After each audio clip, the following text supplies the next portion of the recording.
Риба вече става да я пуснеш в никъде само. Аз на зарязах си отивам в стаята, си пуснеш.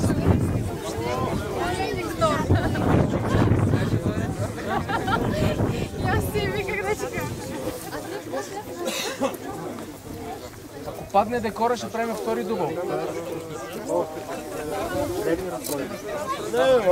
Ако правим карата, това света с карата.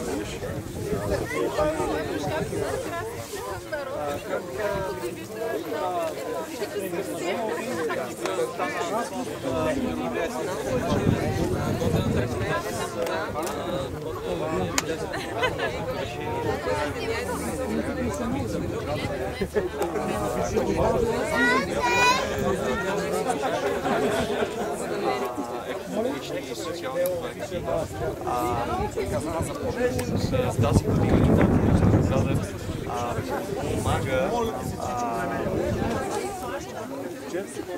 една организация, която се и поддържа всъщност 4 квадратни километра от тропическите хистри в Южния така че това е нещо, което е типично за компания като Брада. В интерес на истината, чудехме се, много бързо решихме може да в България. Познавайки някои от членовете на клуб Стари Видри, ние знаехме, че те правят регулярно почистване на водоеми, както и зарибяване. Всъщност нашето предложение беше за зарибяване, тъй като може би периода не подходящ, те предложиха да почистваме язовир Огняново. Ние се съгласихме веднага.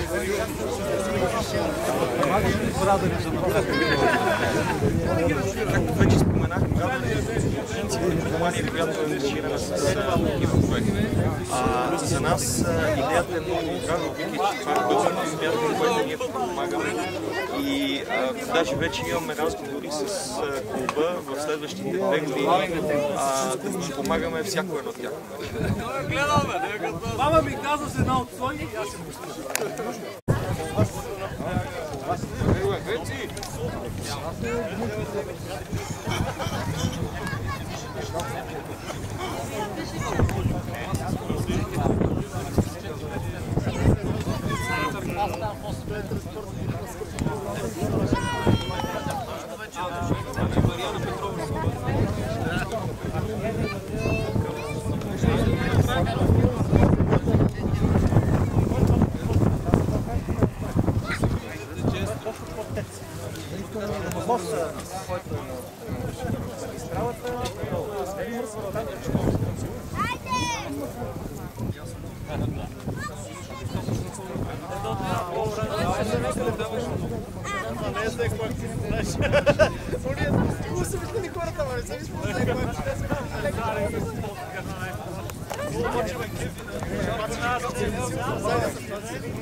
Thank you.